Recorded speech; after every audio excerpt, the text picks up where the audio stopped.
It's 2025 and there's new Zeywerks content? Unbelievable. Look, I've read my comments. I know I'm not the best Fortnite player. I know I have compilations of me dying off spawn, but it's time to finally put all the naysayers to rest as I've purchased something that will help me become the #1 Fortnite pro. The ultimate, unofficial, independent guide to Fortnite 2024. Totally independent edition featuring standout skins, triumphant tactics, and wicked weapons. So in today's video, I'm going to use this guide, which is proclaimed to be packed full of hints, tips, ideas, and more to try and get a win in Fortnite. Is this basically that laser beam video? Yes, but this is a different book, so I doubt we'll see many covered bridges. If you have any doubts, I think the back of the book puts it best. Step into a Fortnite wonderland, packed with amazing adventures, creative challenges, and shaw-amazing skins. It's the must-have guide to mastering the game, packed with hints and tips to help you play like a pro. Let battle commence. Now, to start playing Fortnite, I need to know about Fortnite, and luckily this book has included an explanation of the storyline, which includes all the information to get us up to date with very relevant plot threads like the Seven and the Imagined Order, who, as we all are aware, are led by their enigmatic director at their headquarters known as Cornucopia, which houses advanced technology and serves as a hub for strategic operations, where IO agents such as Jonesy and Dr. Sloan undertake daring missions, harnessing their unique abilities and weaponry. Yeah, I'm not too sure a human wrote that. After, it explains the story of what was at the time the 3 seasons of Chapter 4. Now, I would like to note that while it is 2025, and this is the 2024 guide, that Chapter 4 ended in late 2023, so this book had to have been a chapter out of date like the second it dropped. And speaking of outdated, I do have some bad news. I missed the Best Avatar competition, which closed on March 31st, 2024. I'll never get to send in my combo I spent 3 hours on. Now that we finally understand all the lore about the Nothing, it's time to go past the 2-page spread all about augments for some Fortnite hacks. So you want to play like the pros do on YouTube?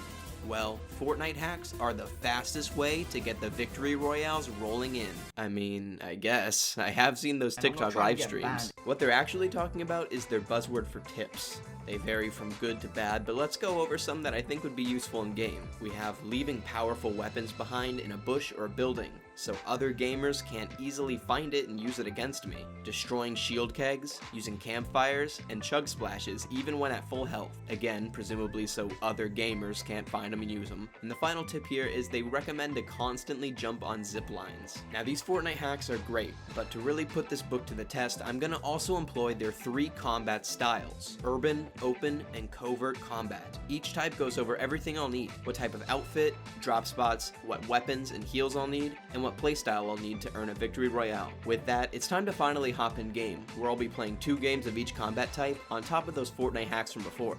Starting out with Urban Combat, which is all about battling inside buildings. I went with the Shadow Enforcer since the book recommended to match the colors of the buildings, and loaded into my first game. I was guided to drop at a built-up central location, and Foxy Floodgate seemed as good a choice as any. Within seconds, I had to dispatch Battlehammer 7. For my weapons, the book proudly explains that you need to be carrying 2 shotguns, an SMG, and a movement item or assault rifle. I had to pass by some minis since I don't have the luxury or time when it comes to healing, meaning I can only use fast heals like chug splashes. I was able to get my inventory together, making sure to hide powerful weapons out of enemy sight, and camped inside the building. In order to stay ahead of the storm, I jumped in a car and along the way eliminated a bot, having to stop in order to destroy slurp barrels that I didn't need. Once I got to my new location of Lost Lake, I had to send another AI back to its metaphorical lobby, before finding a nice spot in the high ground as the book said to, although my eyes quickly went to all the good loot on the ground that needed to be hidden. Later on, I beamed a player who was looting up and managed to take them out, before going back to my building until the storm pushed me out in the top 9. My mistake here was not listening to the book. It's always saying to stay ahead of the storm, and me being so late led to my demise. For my second game, I went brutal boxcars and immediately got my double shotguns. In fact, I had 3.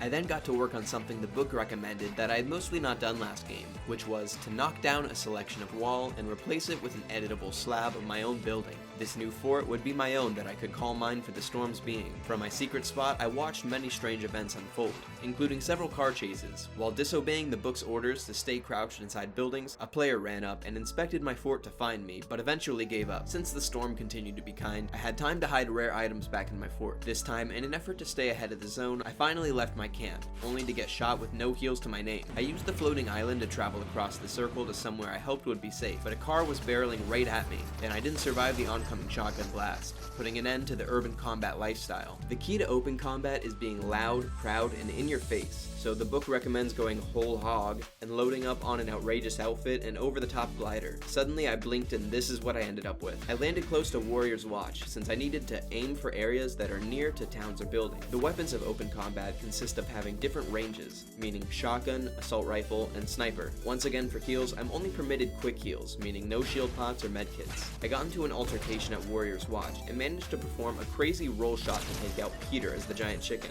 On my way out of the location, I had to perform my jumps on the zipline all the way to Night Shift Forest. Unlike urban combat, I have to be constantly roaming around and looking for someone to fight. After clearing out the forest, hiding the loot in the vault, and destroying every slurp barrel around, I came across another bot which I styled on. Though I did just take some damage after having just destroyed every slurp barrel for no reason, but at least the enemies can't use them. I continued to make my move across the entire map, taking out fake player after fake player, climbing up to 9 eliminations. Later on, I was chasing down a player in my car, when during the fight they got away, while another player drove past who I took out. I saw the first person all the way at the bottom of the dam, and made my way in for the push, and I was able to take out the player on the zipline. If only they had read this book and knew to jump over and over to avoid getting shot like I do. Even more bots made their way to me as free loot deliveries, when suddenly the medallion holder also gave me their loot. As it got down to the final 3, I rushed towards a bot. What I didn't know was inside the house camping was the other real player, clearly a fan of urban combat. Their NPC drew me out and allowed them to take the first shot, which sent me panicking into my builds. After that, I started to miss shot after shot that cost me the game in one of the biggest fumbles of my Fortnite career. Defeatedly, I loaded into my second game of open combat, knowing I would never see that many bots again. I went to the same location as before. This time, after looting up and taking out the bots, I jumped onto the train.